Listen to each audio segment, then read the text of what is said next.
Salut les amis et bienvenue sur ma chaîne YouTube. Aujourd'hui, on va voir ensemble comment réaliser de superbes panneaux de scie napolitains. Le panozzo, qu'est-ce que c'est? C'est tout simplement un sandwich réalisé avec une pâte à pizza.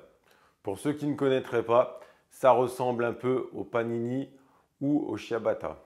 Traditionnellement, le panozzo était réalisé avec des restes de pâte à pizza, mais aujourd'hui, c'est devenu un sandwich haut de gamme. Allez, tout de suite, place à la recette. Pour cette recette, on aura besoin de 525 g de farine. Donc j'ai décidé d'utiliser un mix d'une farine 0 avec un W de 300, avec une farine typo 2 qui a un W de 280. Donc j'ai mis 50% d'une farine et 50% de l'autre. On aura également besoin de 341 g d'eau, de 11 g de sel et de 2 g de levure. Alors ici, j'utilise de la levure fraîche de boulanger. Pour réaliser cette pâte, je vais verser ma farine semi-complète dans mon saladier. Je vais ensuite verser ma farine type 0 dans le saladier. Je viens bien mélanger ces deux farines. Une fois que ces farines sont bien mélangées, je viens faire un trou au milieu de ma farine. Je vais verser mon eau.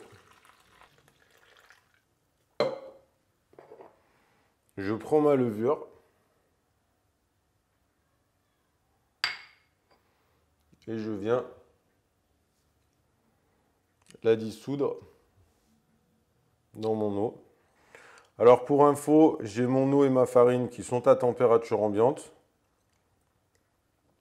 Le pétrissage à la main ne réchauffant pas la pâte. Je n'ai pas réellement besoin de calculer mes températures d'eau pour avoir la bonne température de pâte. Je viens ensuite petit à petit récupérer ma farine. Voilà. À ce moment-là, je peux venir mettre mon sel. Donc là, je viens bien chercher toute ma farine. Et je l'incorpore petit à petit dans ma pâte. Lorsque je pétris, je garde toujours une main propre. Je viens ensuite prendre ma corne et racler les restants de farine qui sont sur le bord de mon saladier. De cette façon, je viens tout incorporer dans la pâte.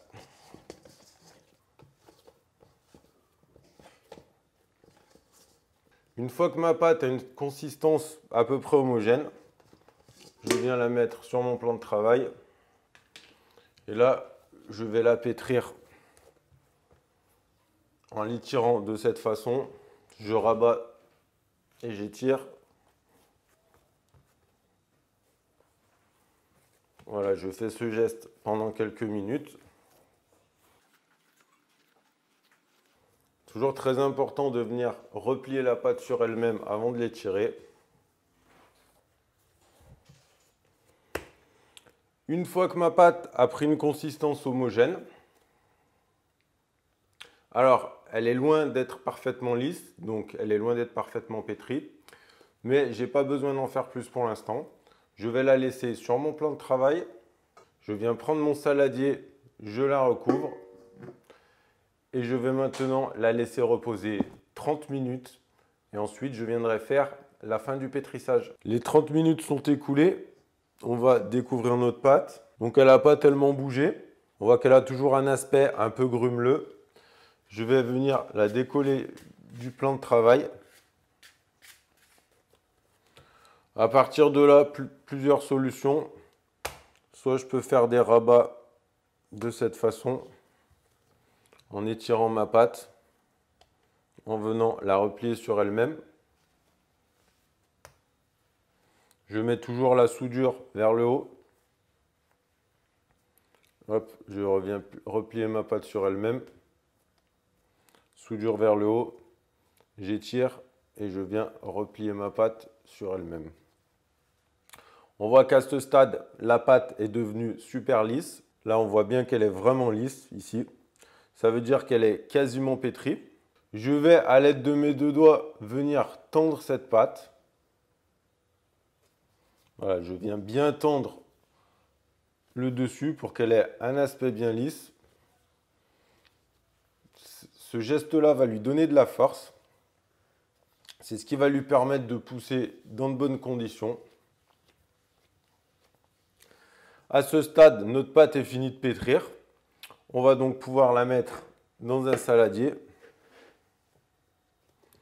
Donc faites attention que dessous, elle soit toujours bien fermée avant de la mettre à pousser. Je vais donc la mettre dans mon traditionnel saladier bleu que je viens couvrir hermétiquement. Il faut toujours couvrir ces pâtes de façon hermétique pour ne pas que l'air vienne les sécher. Après ce temps, on va pouvoir la mettre au frigo pour environ 18 à 24 heures.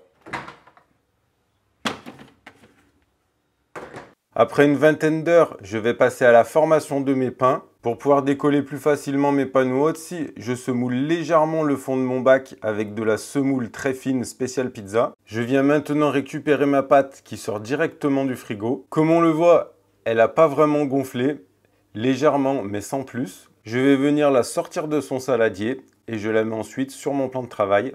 Avec cette pâte, j'ai prévu de réaliser 4 pâtons de 220 grammes. On va donc commencer à partager notre pâte en deux. J'allume ma balance et je vais donc peser des pâtons d'environ 220 grammes. Bon, là, je suis à 219. À ce stade, je vais donner une forme rectangulaire à mon pâton. Je vais simplement venir le plier en deux en le rabattant sur lui-même. Je viens bien souder l'extrémité de mon pâton. Je n'hésite pas à m'aider de ma corne de pâtissier pour le décoller du plan de travail. On a un pain qui a déjà sa forme définitive. Je viens maintenant bien fermer la soudure.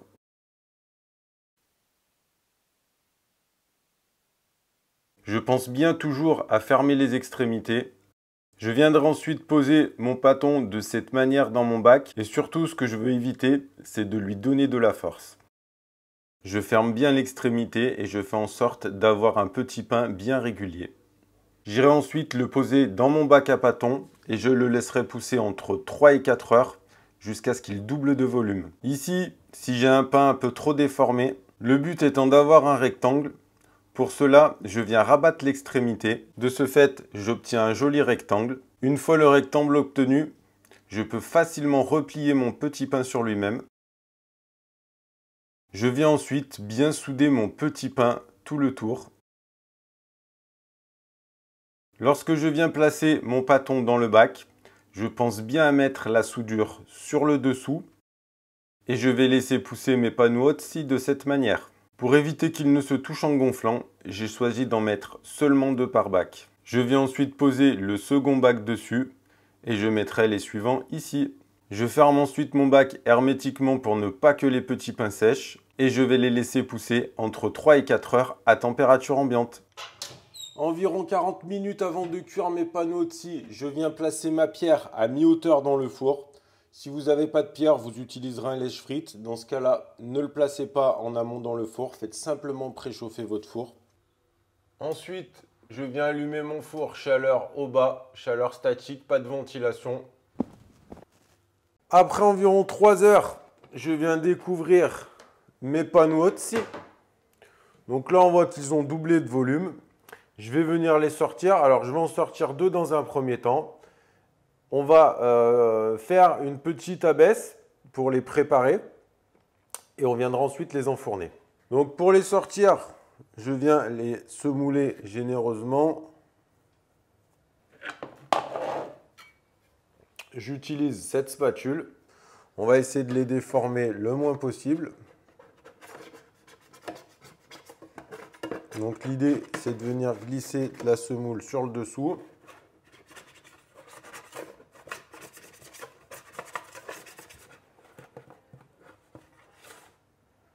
Et hop, je viens le mettre à l'envers sur mon plan de travail.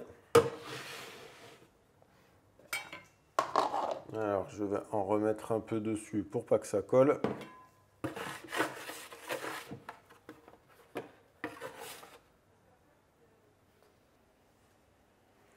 Une fois mes panneaux sur mon plan de travail, je peux les semouler un peu sur le dessous pour éviter qu'ils collent. Donc là, je leur redonne une forme un peu longue. Voilà, on veut une forme de pain. Ok, donc là, ils ont plutôt une forme sympa. Ils n'ont pas trop gonflé parce qu'on n'a pas donné de force au pâton. Mais ça, c'est des pains, on ne veut pas vraiment trop qu'ils gonflent. Donc là, on peut juste venir tapoter légèrement dessus, finir de l'étaler, lui donner la bonne forme. Et on ne va pas trop les toucher. Nos deux pains ont la même forme. Donc ce que je vais faire, je vais venir chercher ma pelle. Je vais les déposer sur ma pelle. Alors, si je peux les tapoter un peu et enlever le surplus de semoule, c'est une bonne chose.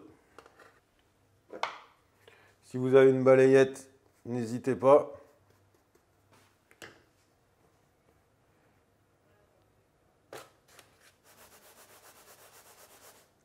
Voilà, on a enlevé le surplus de semoule. On a nos pains qui sont prêts à être enfournés. On va donc y aller. Allez, c'est le moment. On ouvre le four, je laisse un peu sortir la chaleur et je viens déposer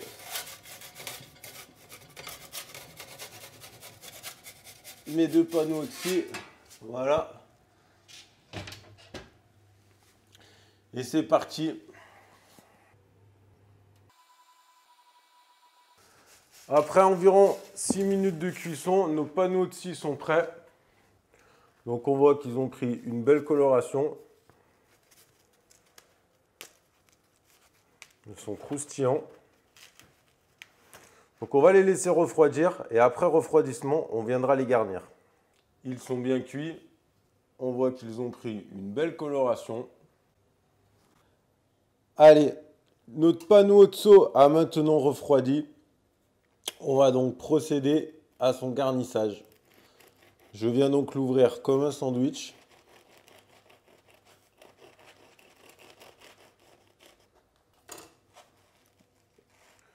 Regardez-moi cette belle structure demi, bien alvéolée. Pour le premier panneau de seau, j'ai choisi une garniture tout en fraîcheur. Je viens donc un peu de pesto d'ail des ours. Ensuite, je viens déposer quelques tranches de mozzarella di bufala.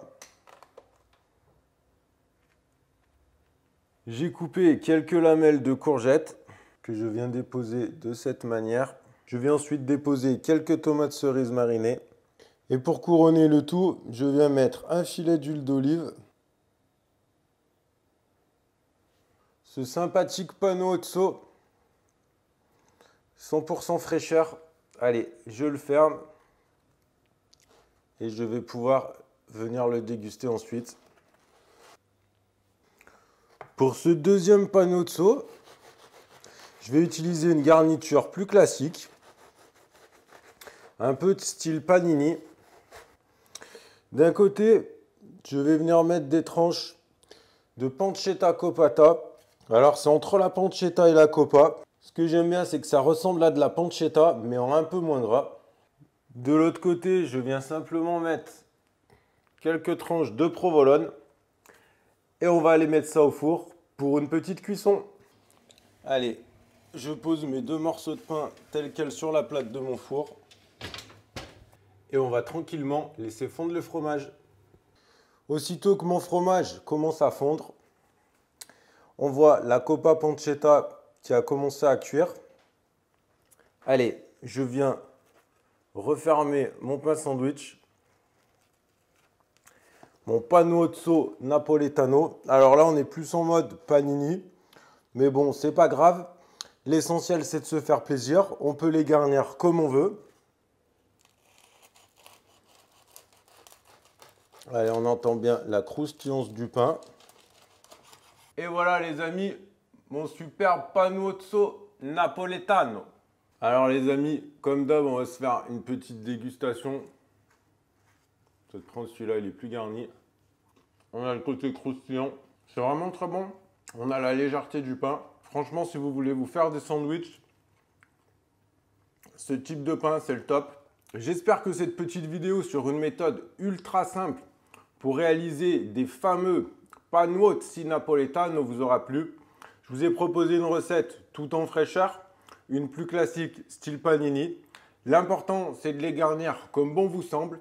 Vous pouvez même vous servir de ce pain pour faire vos tartines le matin. En tout cas, c'est un petit pain super léger, très bon, très croustillant. Une fois qu'on a commencé, c'est difficile de s'arrêter. Si vous avez kiffé cette vidéo, pensez bien à mettre un super like, abonnez-vous à ma chaîne, activez les notifications, partagez-la un max autour de vous sur les réseaux sociaux, à vos amis. Et moi, je vous retrouve très bientôt dans une prochaine vidéo. Ciao les amis!